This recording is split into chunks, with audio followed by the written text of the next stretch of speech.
Get cozy because today we're going to be talking about my January TBR. I have 8 books to share with you today. All of them are library books because I am my library's biggest fan. They cover a mix of genres. Some are on my 2026 TBR, but a lot of them are just what was available at my library. So without further ado, let's just dive right in. The very first book that I have on my January TBR is 100 Years of Solitude by Gabriel Garcia Marquez. Now this is a classic, so it will be crossed off of my classics TBR when I finish it, and one of my goals is to read 26 classics in 2026, so this is helping me achieve that goal. But to my knowledge, this is sort of a magical realism story about a family in Mexico. I will read you the blurb that's on the inside cover, but to be honest, it doesn't really tell you that much.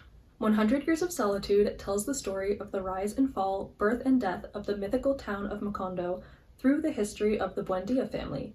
Inventive, amusing, magnetic, sad, and alive with unforgettable men and women, brimming with truth, compassion, and a lyrical magic that strikes the soul, this novel is a masterpiece in the art of fiction. So that's all it gives you. But what is on the back is the very first line of the book. Many years later, as he faced the firing squad, Colonel Aureliano Buendia was to remember that distant afternoon when his father took him to discover ice. Based on that first line, I'm hooked. I don't know about you, but I am a classics reader and I am interested in reading my first translated classic. I'm pretty sure this is my first translated classic, so that'll be exciting. The next book on my January TBR is The 5th Season by N.K. Jemisin. This is the first book of the Broken Earth series, and I have heard so many good things about this book, and it's been on my TBR for quite a while, and it was available at my library, so I figured I might as well check it out. Now, this is the mass market paperback version, so it doesn't have any information on the inside cover, but I copied down the blurb from Goodreads, so let me just read that to you. This is the way the world ends. Again. 3 terrible things happen in a single day. Essen, a woman living an ordinary life in a small town, comes home to find that her husband has brutally murdered their son and kidnapped their daughter. Meanwhile, the mighty Sains, the world-spanning empire whose innovations have been civilization's bedrock for 1,000 years, collapses as most of its citizens are murdered to serve a madman's vengeance. And worst of all, across the heart of the vast continent known as the Stillness, a great red rift has been torn into the heart of the earth, spewing ash enough to darken the sky for years or centuries. Now, Essen must preserve the wreckage of her family through a deadly dying land.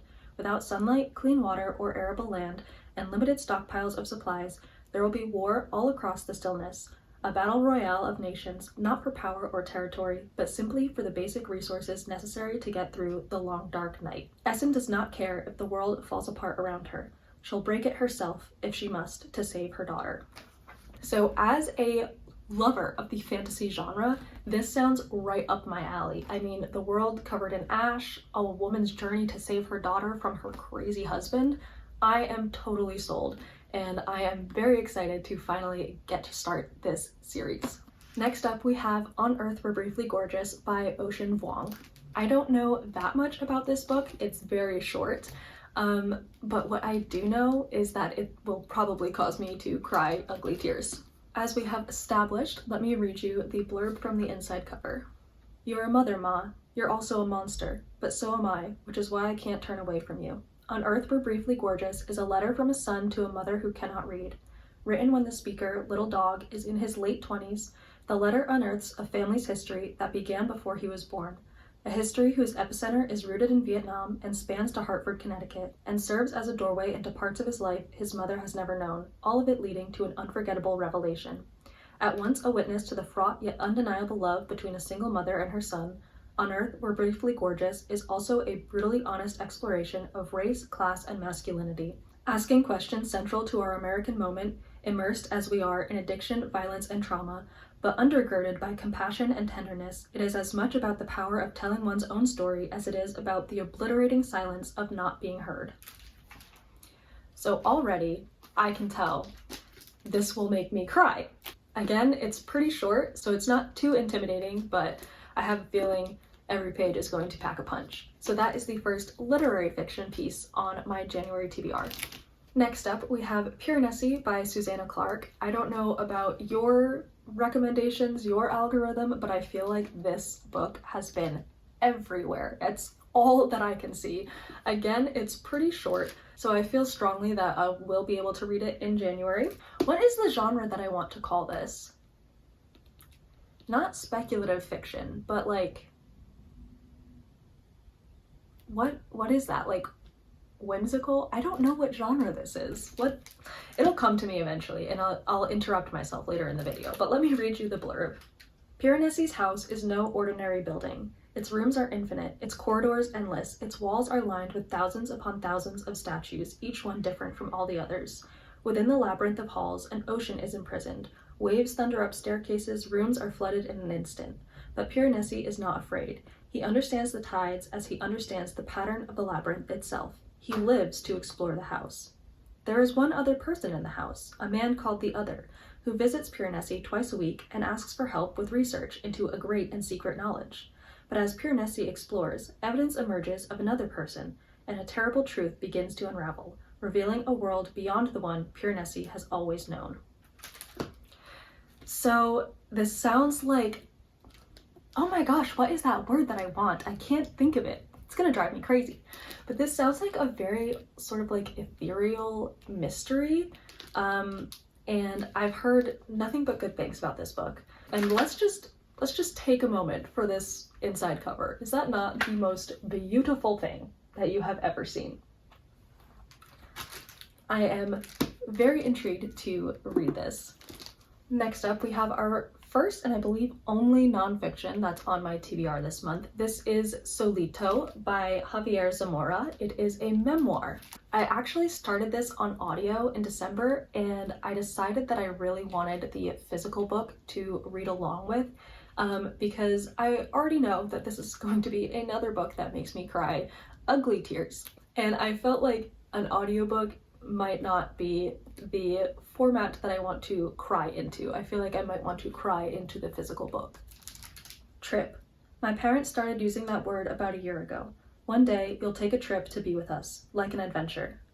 Javier Zamora's adventure is a 3,000-mile journey from his small town in El Salvador through Guatemala and Mexico and across the US border. He will leave behind his beloved aunt and grandparents to reunite with a mother who left 4 years before and a father he barely remembers. Traveling alone amid a group of strangers in a coyote hired to leave them to safety, Javier expects his journey to last 2 short weeks. At 9 years old, all Javier can imagine is rushing into his parents' arms, snuggling in bed between them, and living under one roof again. He cannot foresee the perilous boat trips, relentless desert treks, pointed guns, arrests, and deceptions that await him, nor can he know that those 2 weeks will expand into 2 life-altering months alongside fellow migrants who will come to encircle him like an unexpected family. A memoir as gripping as it is moving, Solito provides an immediate and intimate account not only of a treacherous and near-impossible journey, but also of the miraculous kindness and love delivered at the most unexpected moments. Solito is Javier Zamora's story, but it is also the story of millions of others who have had no choice but to leave home. So yeah, already just reading the blurb, I can like feel my emotions welling. So again, this will most likely be another book that makes me cry. But I love memoirs, and I feel like it's very apt to be reading this sort of story, especially with the current state of America. And again, I started it on audio, so I already know that I enjoy the writing style. I just want to see the words on this page because I feel like it'll make me appreciate the story even more. Now we move into more fun reads. So this is my first YA fantasy. The next book is also a YA fantasy, but Red Rising is also on my 2026 TBR. This is by Pierce Brown. I'm sure if you have been in the book community for any length of time, you have heard of this YA fantasy series. And again, it's on my 2026 TBR, so I figured I might as well take a shot at it in January. Let me read you the blurb in case you don't know anything about this series. Darrow is a Red, a member of the lowest caste in the color-coded society of the future. Like his fellow Reds, he works all day, believing that he and his people are making the surface of Mars livable for future generations. Yet he spends his life willingly, knowing that his blood and sweat will one day result in a better world for his children. But Darrow and his kind have been betrayed. Soon he discovers that humanity already reached the surface generations ago. Vast cities and sprawling parks spread across the planet. Darrow, and Reds like him, are nothing more than slaves to a decadent ruling class. Inspired by a longing for justice and driven by the memory of lost love, Darrow sacrifices everything to infiltrate the legendary Institute, a proving ground for the dominant Gold Caste, where the next generation of humanity's overlords struggle for power. He will be forced to compete for his life in the very future of civilization against the best and most brutal of society's ruling class. There, he will stop at nothing to bring down his enemies, even if it means he has to become one of them to do so. So, based on that blurb, I have a feeling I'm going to enjoy it. It does remind me a little bit of The Will of the Many by James Islington, which obviously came out many years after this. This has been, I think, came out 10 years ago, maybe more. Let me check. 2014, which is when I thought it came out. So again, this has been on my TBR for nearly 12 years. It does a little bit remind me of The Will of the Many, as I said, which I did not enjoy, but I think that was just a problem with that author. Not like I have beef with him or anything, but just I don't think we vibed. So this is again the first book of a 7-book series, I want to say. So if I like it, great. I have a ton more material to read, and if I don't like it, no pressure. I can just check it off my 2026 TBR and be done with it. The second YA fantasy book we have is Realm Breaker by Victoria Aveyard. I think that's how you say her name. But I read Red Queen, which is a strange sentence, but I read Red Queen by Victoria as well, and it was okay, but I feel like I read it like 10 years too late. I think if I had read it when it first came out, I would have really enjoyed it, but since then, I just didn't like it. I think this is relatively new. 2021 this came out, and look at the map on the inside cover. Like, that is a very intensely detailed map. I am so sold on this. Again, YA fantasy. Save the world or end it. A strange darkness is growing in the ward. How do you say this girl's name? Karain? Even Karain on Amarat can feel it, tucked away in her small town at the edge of the sea. Fate knocks on her door, and in the form of a mythical immortal and a lethal assassin, who tell Karain that she is the last of an ancient lineage with the power to save the world from destruction. Because a man who would burn kingdoms to the ground is raising an army unlike any seen before, bent on uprooting the foundations of the world. With a poison in his heart and a stolen sword in his hand, he'll break the realm itself to claim it, and only Karain can stop him. Alongside an unlikely group of reluctant allies, Karain finds herself on a desperate journey to complete an impossible task, with untold magic singing in her blood and the fate of the world on her shoulders. So again, that sounds like pretty classic YA fantasy just from the blurb. So I don't have the highest hopes for this book. Again, if I like it, great. If I don't like it, no pressure. I have not heard much about this book. Maybe I've just been living under a rock. But I have heard far more about the Red Queen series than I have about this series. So maybe that's a good sign, maybe that's a bad sign. And the last book on my January TBR is probably the most ambitious. This is The Priory of the Orange Tree by Samantha Shannon. And this book is a brick and a half. This book is so long. But again, this is another book that's been on my TBR for years at this point. All that I know about it before I read the blurb for you is that it contains lesbian pirates, which sounds like it's exactly up my alley. So let's dive in, shall we? A world divided, a queendom without an heir, an ancient enemy awakens. The house of Berethnet has ruled Innis for 1,000 years. Still unwed, Queen Sabrin IX must conceive a daughter to protect her realm from destruction, but assassins are getting closer to her door. Ede Durian is an outsider at court. Though she has risen to the position of lady-in-waiting, she is loyal to a hidden society of mages.